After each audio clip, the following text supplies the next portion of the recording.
Well, hello there. I am back once again with another bullet journaling video. Today I am showing you not my March setup, but actually this is for February. Believe it or not, you actually can still make your bullet journal videos super duper duper duper late and just decide not to care how late it is, which is kind of what I'm doing. What I have over here is my peachy theme for February, and because I just sort of ended up making these spreads really late, I stuck with making a calendar for the full month, but you'll see that a whole bunch of the rest of the spreads really only exist for the last 2 weeks of February, which was really the only period of time that I actually needed to use my bullet journal, being that setting it up just took a lot longer than I expected. Actually, this was kind of an interesting experiment for me, realizing that you actually can still use your bullet journal even if you don't do the full month, which I guess seems kind of obvious, but when you're really stuck in the whole bullet journal headspace, it's not the most obvious conclusion for me. But you'll see over here that I just skipped right over making a February spread page just to say what month it is, because I don't really find those very helpful for me, and instead I just went straight ahead and made the calendar.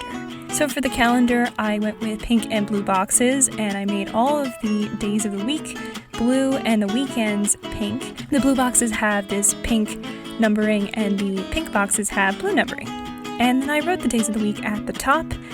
I did not love how that came out, being that the peaches that have big seeds in them kind of make it look like you can't read what day it is, and it just looks kind of sloppy in my opinion. I think if I had gone back and done this again, I might have gone with my original idea to just put the first letter for each day, M, T, W, T, etc. and so forth, instead of the full day. But the Saturday and Sunday actually look pretty good. And luckily, there is not that much left of February, so I don't have to look at this too much, even if I don't like it. And I made sure to put in all of the dates for people's birthdays and upcoming live shows and events. I went ahead and I made this quote on the top right side, so I drew these two peaches that look like hearts. I wrote out this quote that I found that says, "You can be the ripest, juiciest peach in the world, and there's still going to be somebody who hates peaches." Just a nice kind of reminder that you should still try to be the best kind of person that you can be, but don't let your whole sense of worth rely on other people's approval, because there's just always going to be somebody who needs to be contrarian or just doesn't plain like you, and that's fine. It doesn't really matter.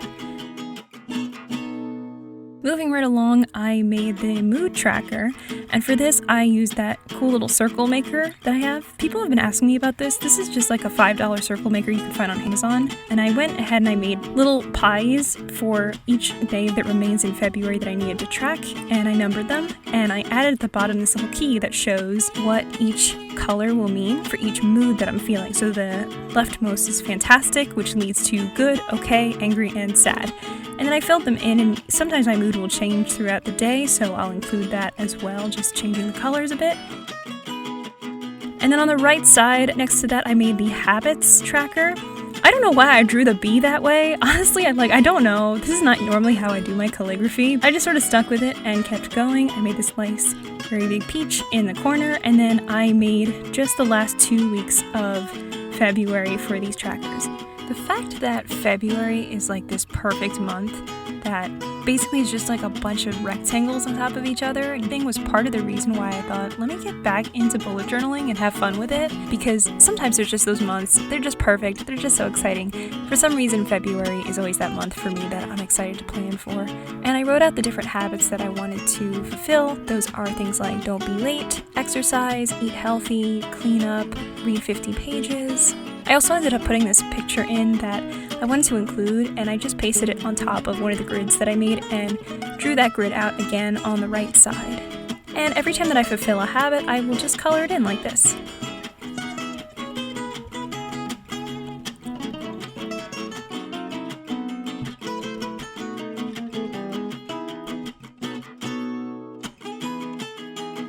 Next up is my expenses page, so I like to track what I'm spending to make sure that I'm staying within my budget. And I didn't really leave a space over here to actually allocate the rest of my budget, because it's usually about the same every single month. And so over here I just have the date, item, type, and amount. The type is things like, am I using cash, am I using a credit card, stuff like that. And then at the bottom I have a little total marker, so that way I can add everything up and make sure that I am spending a reasonable amount of money throughout the month. And And then of course I also have my notes page. I love to keep notes throughout the month because I always just have these random ideas that come to me, and I would rather just have a place where I can put them. Sometimes they're just story ideas, recommendations, etc.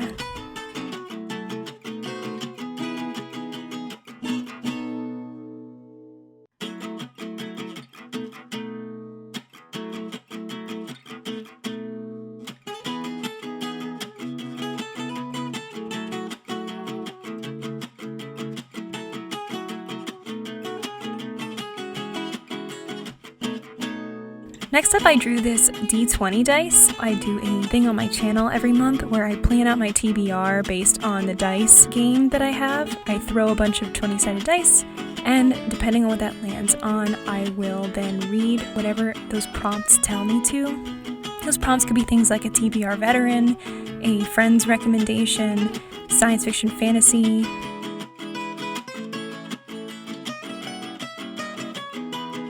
So this is sort of what that page looks like in my bullet journal in the January TBR that I have. I don't really have a video on this, but I do want to kind of show it to you and what it looks like.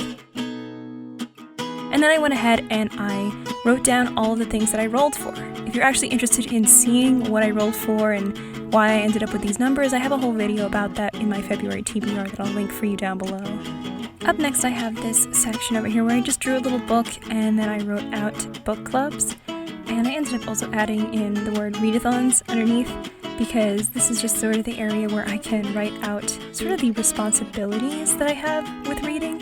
Usually I prefer to just sort of read whatever it is that I feel like reading at the time. I am still a mood reader even though I do a TBR game, but certain books I definitely have a bit more of a reason to read them because I'm going to be on a live show to talk about them, or I'm part of a book club that is going to be discussing it and I would love to participate in those live shows and actually have something valuable to say about the book, so I want to finish them by the date.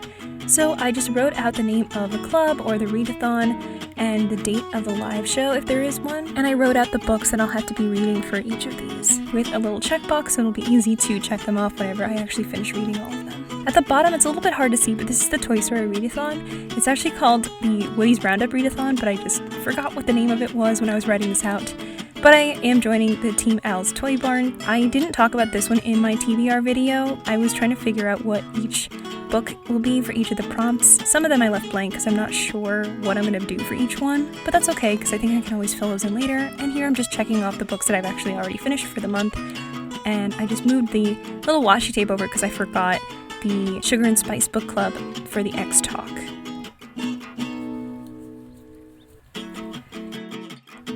I had so much fun drawing those bookshelves for my setup video that I thought it would be cute to draw some out because there are also some books I just didn't include on the left side because they're more so like books that I generally just want to pick up even if they weren't in my TBR, or they were things that I agreed to buddy read later on and I didn't get to include them before. So now I'm just coloring in the ones that I finished. The colors don't really mean anything, they're just random colors to show that I actually read those books.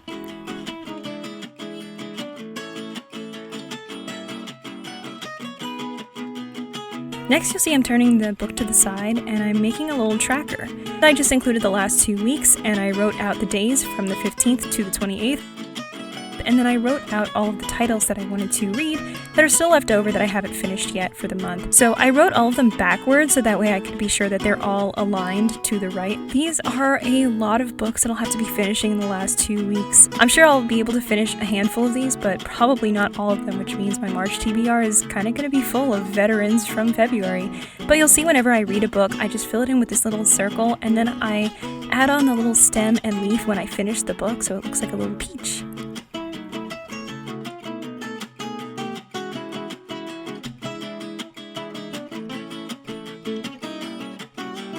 Yeah, I know what you're thinking, they also kind of look like oranges, but hindsight is 2020 and it's 2021, so let's just move on. Up next, I just needed to make the pages for the days of the week, and I found this cute washi tape that looks like peaches that I added on. I cut out some pictures that I found on Pinterest of peaches, and I have this peach tea that I just sort of broke apart the bag for that holds the tea bag, and I added it into my spread, and I thought it looked pretty cute.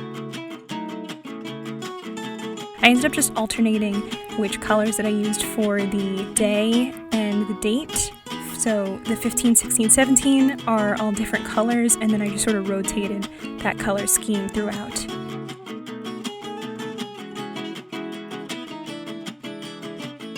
And I added in a couple extra peaches just to add a little flavor.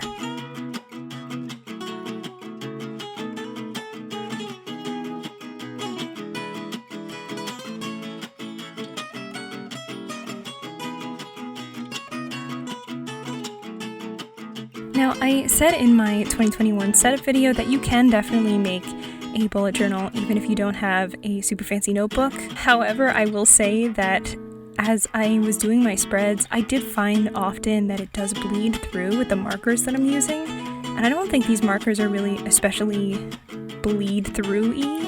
I think that you just have to be careful with that, so usually I end up having to draw something on the other side that covers that up, which is why I have these peaches once again kind of in the middle of nowhere.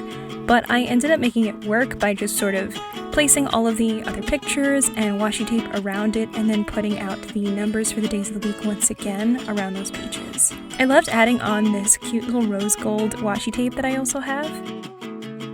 For each of these days of the week, I added in the day in black and the dates in pink.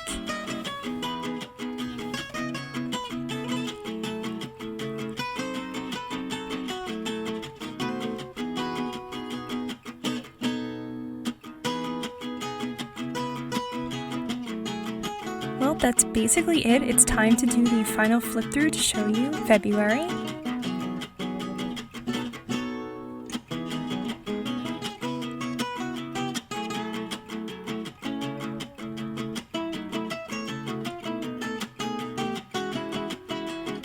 I love how the notes came out with the little white border. I also really love having a tracker for this, for being able to track the different books that I'm reading, which is great. And I sort of really enjoy having these crowded spreads, I guess you could say, for the weekly spreads, because it's just kind of easy to throw everything in one spot and not think too hard about it. I hope you have a great rest of your day. Thanks so much for sticking around. If you like, you can subscribe down below. And in the meantime, I'll see you later.